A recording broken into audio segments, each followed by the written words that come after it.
Welcome to Sipping Reality X with Jill and Megan. So today we are talking about don't be so quick to judge. Yep. And yet be discerning. Yes. There's a difference between judgment and discernment. I think it's interesting that humans like to judge so quickly when we have the time to actually look at a situation and talk about it and think about it. And with the ability to do that, why we don't do that more often. Why we're just judgment, decision made, like almost split second. Well, I think more and more we're doing that too. Block, ghost, done. Yeah. Block, ghost, done. What do they call Block, it? ghost. The cancel. Oh, what's the word? Yeah. I just had it. Oh, it was right there. I saw it, and then I saw it disappear. Yes. Right in your eyes. Culture. Cancel culture. Yeah. Yes. Yeah. So it's getting worse. It is Worse, getting worse. because our attention span's less, and we're just block. And social media, we have so much access. Dating sites, social media, we have so much access to so many people. Yeah. Now that it's just, there's always just next, right? Yep. We have some fun adventures to talk about first, though. Fun adventures. Well, my fun adventure. It's not. I mean, it's not so much an adventure. It's more of an interesting topic about edging and masturbation. Yeah, we'd like to talk about edging. Yeah, I think it's interesting because for a long time, I've always loved edging and fantasizing, and I really enjoyed it. And then after I left my husband, I really didn't care to do it anymore. And in fact, it became hard to do it, especially without a vibrator. I couldn't get myself there manually anymore. And it's a really interesting aspect because the manual takes longer. And what I mean by manual is, Your just fingers. rubbing my clit with my fingers. Yes. Right? And that takes mental focus and stimulation to get there manually. For the longest time, I couldn't do that anymore. I couldn't focus. Felt bored. I didn't even think I could do it anymore, actually. And with a vibrator, it's different. You don't need to connect mentally to put a vibrator on your clit and get there. There's no mental focus or visualization that needs to happen when you do that. That's why you can do forced orgasms with it. Because exactly. It'll literally somebody can force you to have an keep orgasm. Yeah. So it's interesting though, the difference between the two. And I enjoy the manual because I do have to be mentally engaged, and it puts me in a totally different mindset than when you just, put a vibrator on. But yeah, for the longest time, I was actually kind of scared that I couldn't focus anymore to get there without a vibrator. Kind of made me sad for a while. But I think that I was going through a transition with leaving my husband and actually being able to explore openly without any shame. And so it did kind of make it boring by myself for a while. I just had a really interesting thought, and this is a side note and has nothing to do with this episode. But it's very interesting because it has to do with past episodes. Okay. We have talked about in past episodes how sex is a normal human function and a normal human desire.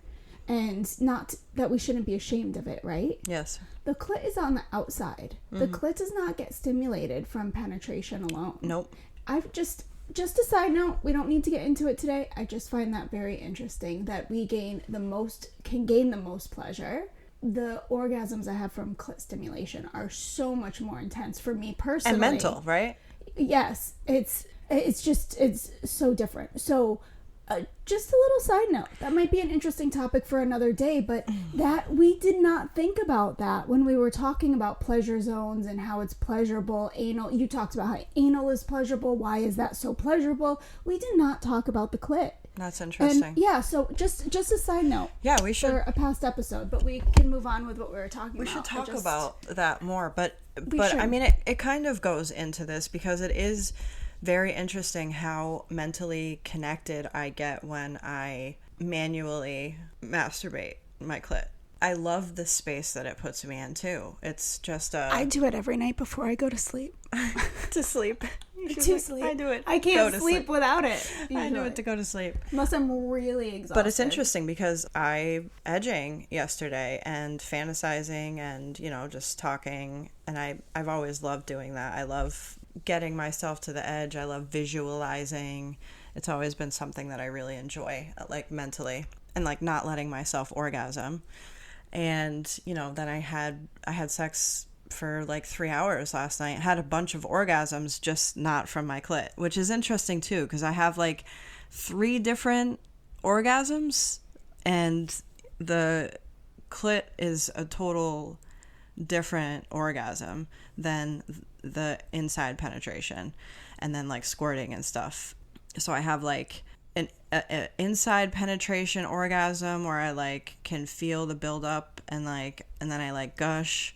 And then there's this like other internal orgasm that just feels like a buildup and it just kind of washes over me. There's like a height and then it goes back down, but I don't like necessarily squirt or gush from that. And then the clitoral orgasm.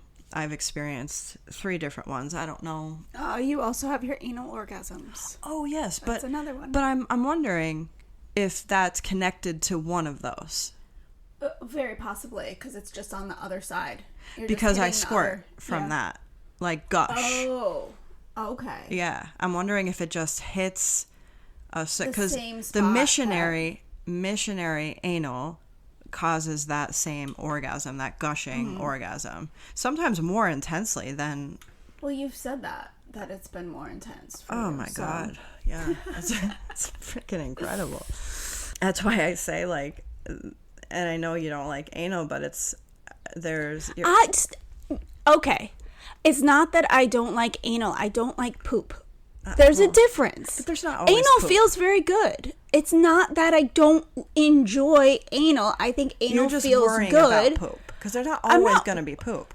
No, I'm not worried about it. I know that you can't guarantee there's not going to be poop, and I absolutely do not want to play with poop no matter what. And that is enough to keep me from doing. Play with poop. No, that's enough to keep me from doing anal. It's not that I don't like anal, and I want to clarify that. It's like the other day, me and Megan and one of our friends. Like, I want to clarify. Who are you clarifying that for? Me, Megan, and one of our friends were, because I'm being mislabeled. Oh, okay. Me, it's not important for you not to be mislabeled and not liking anal. Okay. Yes. Okay. It's not that I don't like anal, it's that you. I don't like poop. Yeah. We were talking the other day with one of our friends, and I was labeled as being somebody that needs to be attracted to somebody's face to be attracted to them. And I said, no, that's not true. I said, I need to see somebody's face because there's a lot that I can read about a person within their face, the way they hold their face in a picture, the way their eyes look, the way they smile. There's a lot that you can already initially discern about somebody based on a face that I can't discern. Yeah. Yes, that I can't discern without it. And I actually very often am attracted to people that I don't visually find attractive. Right away. Well, they do. They become very attractive. Yes. So I am just being very careful lately to not be mislabeled. That is all. I appreciate you not wanting to be mislabeled as someone who doesn't like anal. Anal is very enjoyable. It is. It feels very good. There are some very good spots in there. Yeah. Yeah. And I forgot where I was going to go. Sorry. No, it's fine. I forgot where I was going to go with it, but oh yeah, and there's a lot of women that don't like anal, which is interesting because I really didn't like anal in the beginning, and I think that it took, like in the beginning it was like I needed to be edging and it needed to be slowly put in and then kept deep, like it couldn't be like in and out. That was like, I remember when I first started doing anal how awful that felt, like ugh. It just didn't feel good. The in and out, it had to like stay deep, you know, hips to hips, just deep thrust, right, for it to feel good. And it felt good.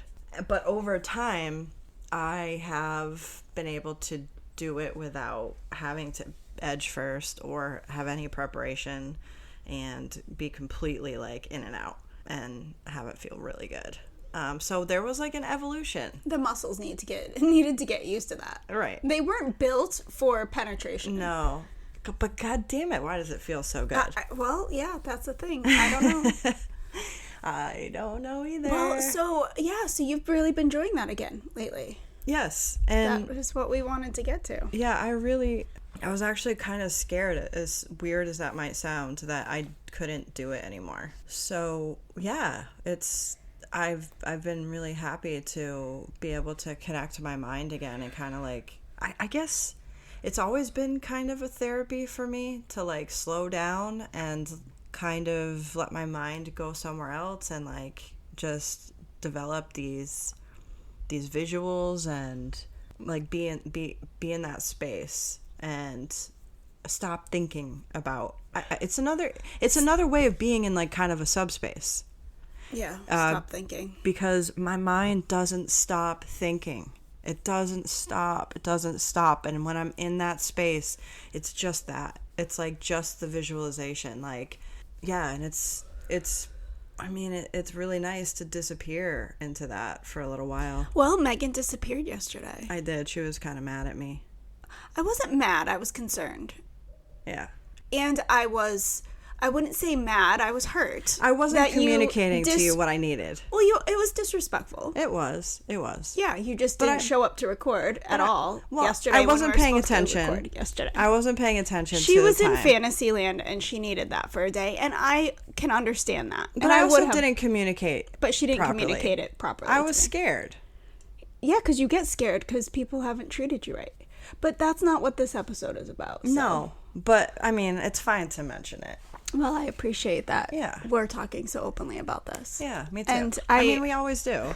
Yes. And we are okay, and we are here, and we are recording now. And but I did disappear yesterday. She did. The entire day. She disappeared the entire day into her bedroom. Yep. I'm like, I'm not leaving.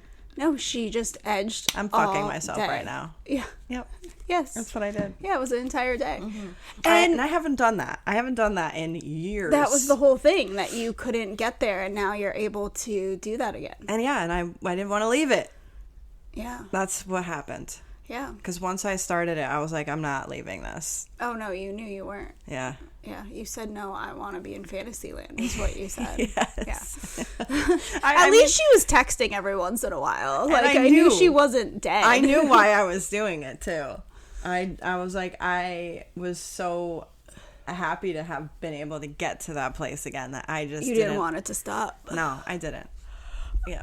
So, we have a really important topic today. Yeah. Yes. Don't be too quick to judge. I always have the clause, but be discerning. Yes. It does not mean to not discern, because there's certain behaviors we always need to be discerning of to protect yourself. Of course. But not judge. Yeah. So bring us into it, Megan. Well, what are we talking about here? You know, as you and I kind of move, and I think we've always kind of we've been in this direction with, especially with our X podcast, is sexual health. And, you know, you and I want to become sex therapists and relationship therapists and, like, just really promote sexual health, mental, physical, spatial, you know, with boundaries and all of that stuff. So this is kind of just up our alley. I thought you were going to say up our ass. I could say that. It's up our ass. I so expected to hear ass, and she said alley. I'm like, yeah, that's the right one. That was, I don't know why, because anal ass. This is right up our ass. This is right up our ass. She loves anal that much. Yeah. That's this what I thought. This is right up our ass. That's what I thought she was going to say. But so we wanted to talk. That's hilarious that was in your head. That's why I had to say it. I had to disrupt. I apologize. Fine. We want to talk about viral infections like herpes and genital warts and stuff like that. Even HIV. HIV, just things.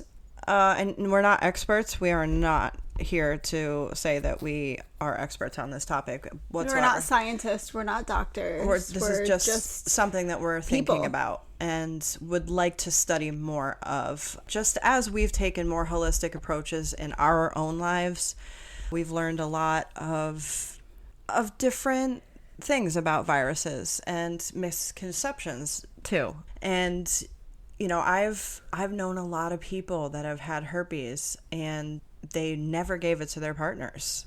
And don't have outbreaks, you said, for like 6 years. Yeah. Like, they can go a very long time without having any worry or and have a any long-term effect. partner that while they weren't having an outbreak, they never got herpes from their partner. And is it any different? I mean, this is just to ask questions about this. Just I think it needs to be demystified.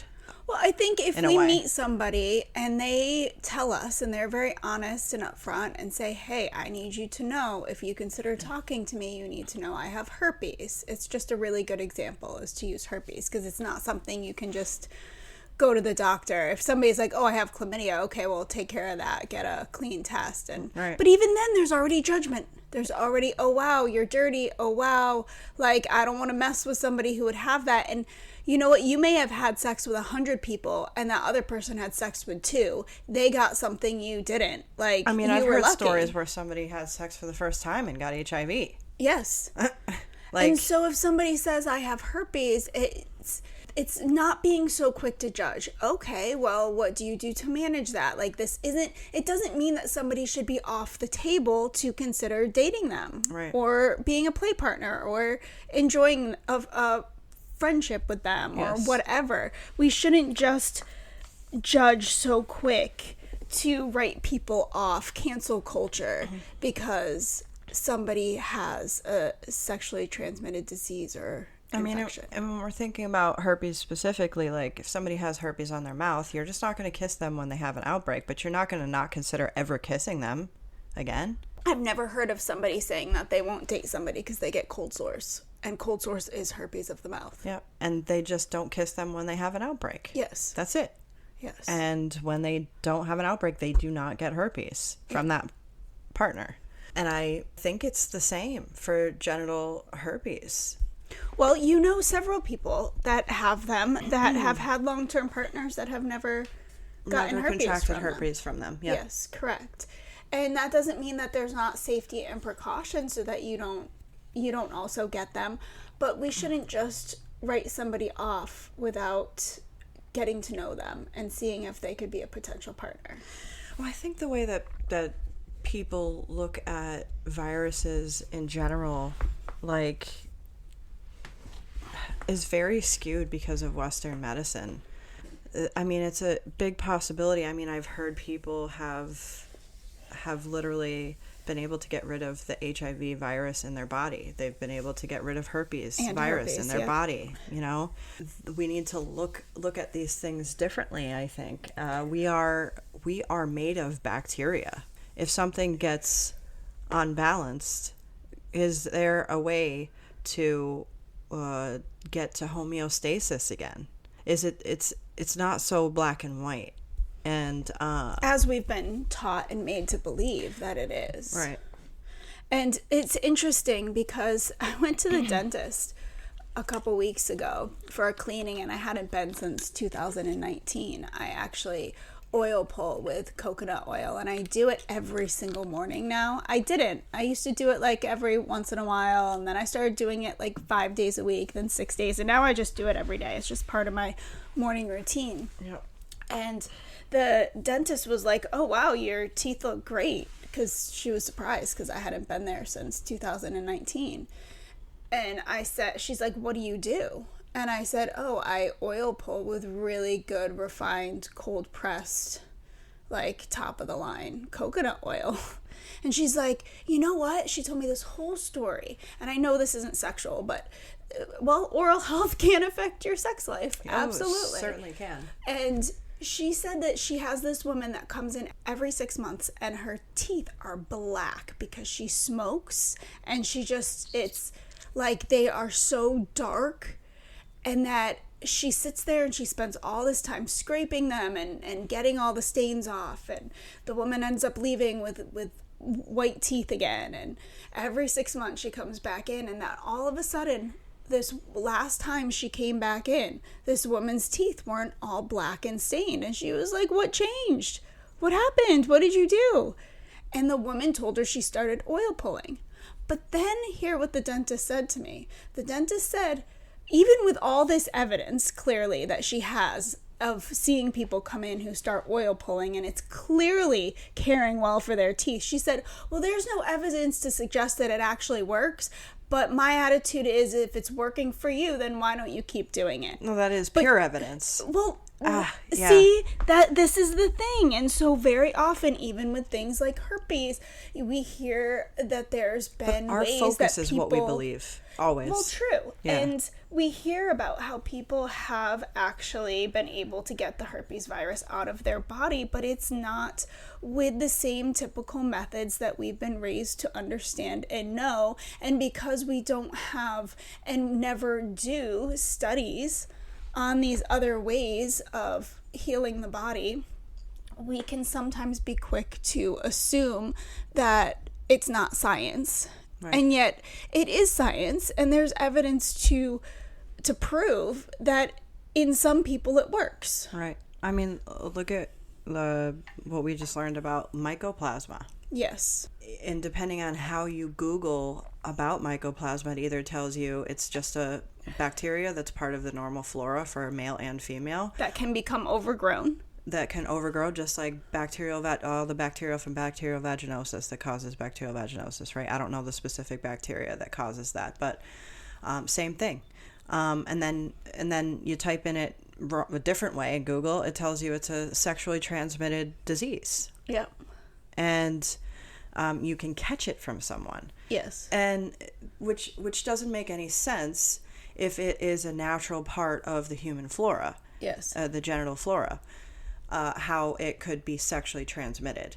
And then I've read that for a specific infection for men, that mycoplasma becomes more prevalent in that infection, but it doesn't cause the infection that they have, which is interesting evidence to me that mycoplasma just becomes more overpopulated when things are out of balance. Yes. But it's already present. Yes. You're not catching something from anyone. Your body and your system is just out of balance. Exactly. And that may have been because of the bacteria on somebody that you had sex with. Yes.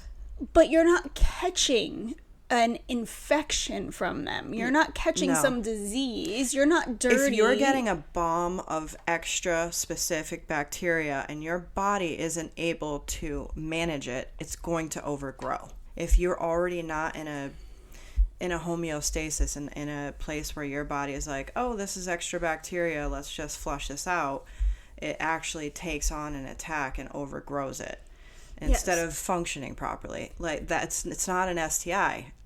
It's just your body is not handling the bacteria the way it's supposed to. Yes, but we're labeling it as an STI, and therefore our mind automatically labels others as being dirty or being gross or being over-sexualized, or it's oh no, word finding is not the best. No, I have terrible word recall. Oh wow. I don't know We're why. not going to go there. Well, in conclusion, that was good. Let's not be so quick to judge. Yeah. No, I think we really need to think more and be more open about these discussions. I think there's a lot more to it than, especially with women's sexual reproduction and health. They don't have it all. They don't know. I don't think they understand even an eighth of... No, we've discovered that recently. Yeah. That there's a lot that's still unknown. Mm-hmm. And don't forget to... like, subscribe, and share, and we love you, and we'll talk to you soon.